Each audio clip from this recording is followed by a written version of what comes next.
So EVO happened this weekend. He needs to get restraining order. This guy is touching him.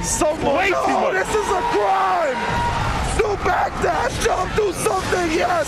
Oh no! Oh my god! It's so violent! It was pretty gamer. We got to see some guy beat somebody in a game of Melty Blood using a Guitar Hero controller. But the big thing everyone is talking about right now is Bridget being DLC in Strive. Most fans of Guilty Gear are doing the normal thing when a new character comes out. They're labbing, getting frame data, modding skins, shitting on Slayer fans, justifiably, and the general tomfoolery and memes that happens whenever a character gets introduced into any fighting game. The main thing people outside of the Guilty Gear community are talking about is the trans debate. I personally don't really care about minorities and LGBTQ characters being represented in video games. I was fine when Arxis decided to say Testament was non-binary since it made sense knowing the lore. And I'm also fine with the fact that my Filipinos aren't being represented in Street Fighter, or as the cool kids call them today, Pinoys, Pinays, and Pinixies. But a lot of people are outraged by a decision from Arxis to make Bridget a trans character. To give a little more context, in lore, Bridget is a male twin in a village where twins of the same gender are seen as bad luck, so they either must be sacrificed or exiled. Bridget's story arc is him trying to hunt a gear, which is a super powerful being enhanced with magic. He wants to kill it to bring honor to his family and break the cultural idea that same-sex twins are a bad thing. It's kind of like a gender-bent Mulan. Someone cross-dresses in order to bring honor to their family and break cultural norms while doing so. But in this instance, breaking cultural norms is very much integral to the character's goals as opposed to a means of getting to the destination. There is a big point of contention when it comes to fans of XX. The fact that the character's motivations was predicated on the fact that he was a boy and he wanted to prove that him being a boy wasn't a bad thing. I heard the counter-arguments that fans don't care about the lore and that the series has multiple retcons, and though I dislike that every piece of media is compared to The Last Jedi nowadays, it is a good example of people reacting when it comes to characters changing. The divisiveness of the decisions is predicated on the fact that the justification for the character being antithetical to themselves is not explored very well. Guilty Gear and Star Wars have had previous entries where the plots aren't the most well thought out, but the audience believe that the characters more than made up for it.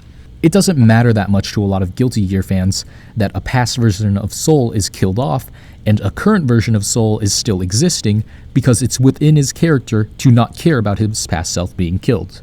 This attachment to character goes doubly so for fighting games, since people tend to grow a deeper attachment to a character after having mained them for a while. Hell, there are multiple people who play +R with screen names along the lines of Bridget's massive cock, and I personally started having sexual relations with my key since I started playing ABBA, if that's a testament to something. So I find it rather reasonable and not necessarily indicative of a rooted hatred of trans people that they don't take kindly to the 180 of Bridget's character and still refer to Bridget as a him. I'd be pissed off if Paracelsus was turned into a masochist instead of a poor bastard being lugged around by a homunculus forcibly.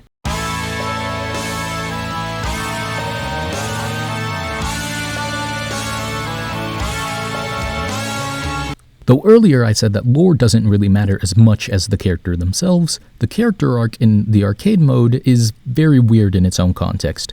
Gold Lewis Dickinson and Kai Kisk are two white men in high-ranking positions in the government who tell this person who was forced to cross-dress from birth that they're transgender. Let me get this straight.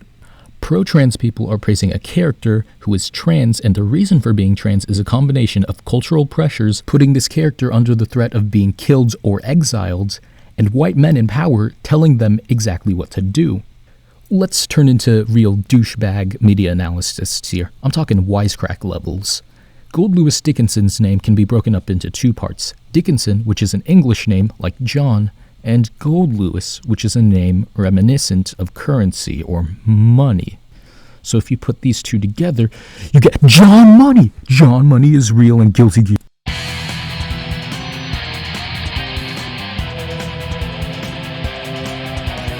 As I said earlier, most people who actually play the game are just labbing, having fun with the character, and making memes about it. That's all good and all.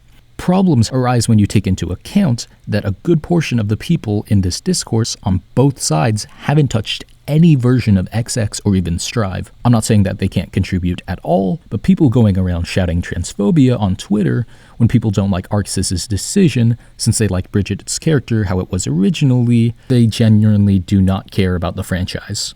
Bridget was the character who had spawned the trap meme for them, and making him trans is kind of weird to them considering that was his defining trait. Because they're pro-feminine men, I also find it hard to believe that a majority of them are also anti-LGBT in any regard, considering how someone like Pax would react to feminine men and Guilty Gear in general. On the pro-trans side of the ring. The argument is that this change is good because they have more representation in a piece of media in a genre that's considered niche to begin with. I'm not saying you can only make a trans character if you're a AAA developer. I like Celeste. But doing a 180 on a pre-established character that was explicitly known for not being that identity only really spreads the message to people who are new or weren't that passionate about the character in the first place. The only reasons I could think of to do such a thing instead of creating an entirely new character is either out of ignorance or intentionally causing controversy between your new and old fanbase.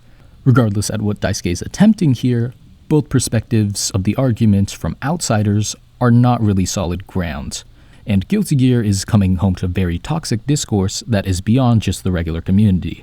At the end of the day, the Bridget debacle isn't that big inside the community itself. Strive and XX fans have always been divided since Strive was released and will continue to be unless they make changes to the movement of the game and add FRC points.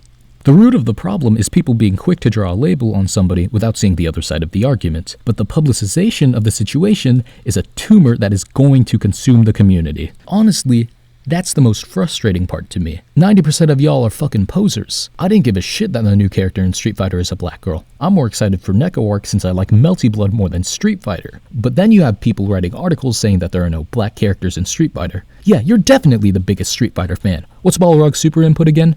Oh, you're so casual that you can't even DP? Figures. It's already a problem that people who were a part of the community before the whole debacle can't understand why people are pissed about Bridget being trans. It's even worse that these people who know nothing about the games are going to pass judgment on other people. It doesn't really matter to me that Hirohei or Rev Says Desu makes a video on it agreeing with my point. I would rather be associating with somebody who disagrees with me but also cares about the Guilty Gear franchise since I can actually have a conversation with them. The more we tell journalists to go fuck themselves, the less shit will be thrown on both sides, and the more we can be able to discuss matchups without having to trudge through sewage. It sounds extremely nerd emoji levels of cringe, but literally ask them what 6P is. Make fun of people who can't pass the simple knowledge checks for universal mechanics in a game, in spite of claiming to want meaningful conversations about the game. The result of not gatekeeping will be the the Persona 5 fanbase effect all over again, where discussions happen from people who haven't played the game, and unfortunately, the developers can't check whether or not they have a copy, so they'll just listen to these people as though they speak for the demographic. Though gatekeeping can seem unsavory and bittery, so does cough syrup.